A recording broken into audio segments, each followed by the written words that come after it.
Salut à tous, aujourd'hui je vous retrouve pour parler des 30 mois d'allaitement de Jonas. Pour ceux qui me découvrent par cette vidéo, Jonas est mon deuxième enfant, mais mon premier je ne l'avais allaité que 3 mois, donc tout cela est nouveau pour moi. Dans ma vidéo de la semaine dernière sur le cododo et l'échec du sevrage du cododo, je vous avais détaillé les petites tentatives qu'on avait fait pour éloigner Jonas de moi la nuit, qui ont donc raté, et tout ça a été dans le but de le sevrer de nuit, en fait du sein de nuit, mais je voulais pas sevrer l'allaitement total, je voulais juste arrêter de l'allaiter la nuit.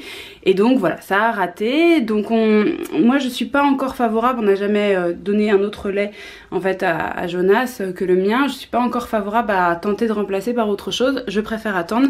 Donc en fait ce que je continue à faire, c'est exactement la même chose que ce que je faisais à ces 2 ans et que je vous avais détaillé dans mon bilan des 2 ans d'allaitement, au niveau du rythme, etc. C'est exactement la même chose, donc je vais pas le redévelopper ici. Si vous en rappelez pas, je vous remets aussi dans le i ici et vous allez cliquer. En gros j'allaite Jonas la nuit et j'allaite Jonas juste un petit coup avant la sieste. Voilà, c'est tout. Dans la journée il ne réclame pas, il fait sa vie et il arrive très bien à être éloigné de moi, mais pour tout ce qui a rapport au sommeil, là c'est maman doudou, maman tétine et maman lait quoi. C'est vraiment comme ça qu'il a ses apports. Alors il y a un gros avantage que je trouve à continuer à l'allaiter comme ça encore pas mal, c'est que je ne regarde pas du tout, je suis pas regardante sur ce qu'il mange.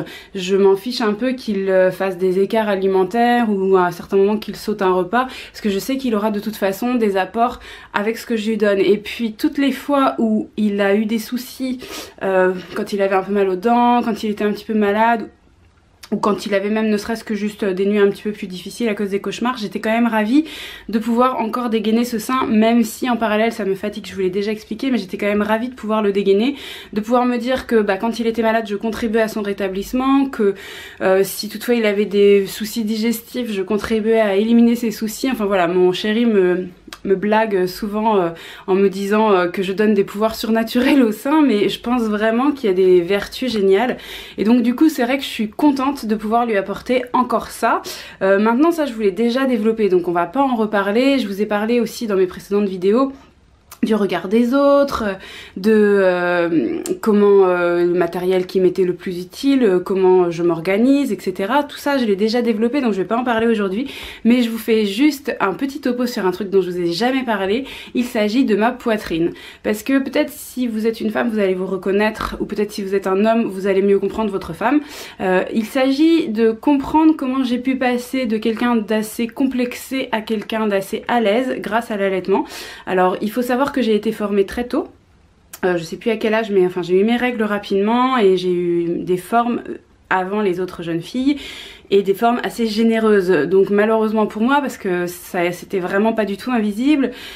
Du coup au collège vous savez comment c'est, ça parle, donc ça me mettait très mal à l'aise. En plus je trouvais que c'était disproportionné et j'avais beaucoup de mal à m'habiller avec ça. Vous savez, au niveau soutien-gorge, la plupart des jeunes filles essayent d'avoir des trucs jolis, colorés, etc. Et très rapidement, moi, du fait de ma poitrine, j'ai dû utiliser des soutiens-gorge qui étaient plutôt ambiance grand-mère, vous voyez. Et en fait, ça m'a jamais quitté. Donc, je ne peux trouver ma taille quasiment que dans un seul magasin, à des prix exorbitants et des trucs que je trouve la plupart du temps moches. Donc, c'est vrai que c'est pas forcément...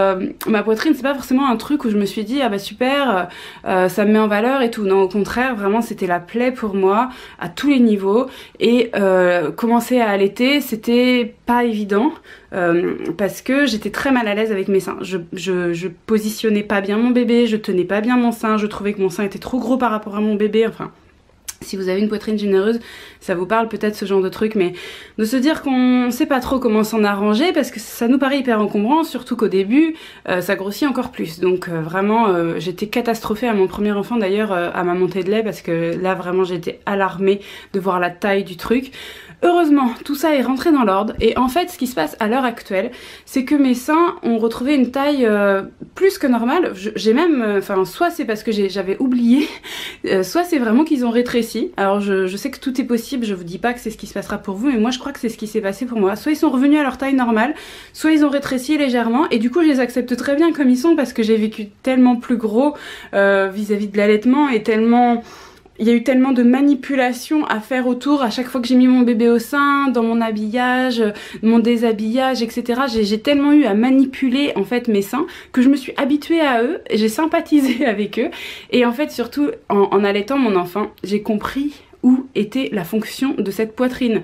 Dans la sexualité, j'étais trop mal à l'aise pour vraiment mettre ma poitrine en valeur, aimer que ma poitrine soit au centre de ma sexualité, c'était pas évident pour moi. Mais dans l'allaitement, en fait, ça me paraît très naturel parce que là, pour le coup, j'ai des seins pour nourrir mon enfant. Et même si, je vous disais, j'étais très mal à l'aise au début, très gauche, et vraiment, enfin, c'était compliqué quoi. Et bien au bout de 2 ans et demi, je peux dire que là, maintenant, j'ai aucun souci. Je fais ça les yeux fermés, dans le noir, en parlant, en écoutant quelque chose. J'ai vraiment plus aucun souci avec mes seins et c'est trop tôt pour en parler, mais je pense vraiment qu'en fait ça résoudra le problème pour le reste de ma vie parce que mes seins auront eu à un moment une raison d'être. Voilà, je sais pourquoi ils étaient là pour nourrir mes enfants.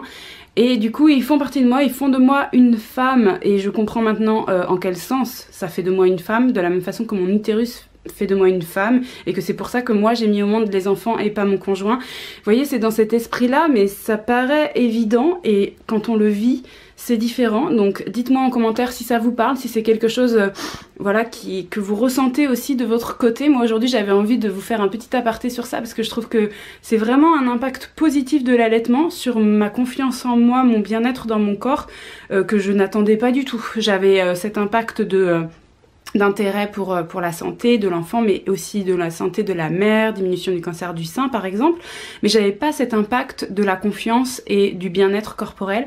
Et bien si, c'est là aussi, donc voilà encore une bonne raison d'allaiter. Et puis surtout n'hésitez pas à réagir, à mettre un pouce, à partager. Quant à moi je vous retrouve très très vite dans une prochaine vidéo.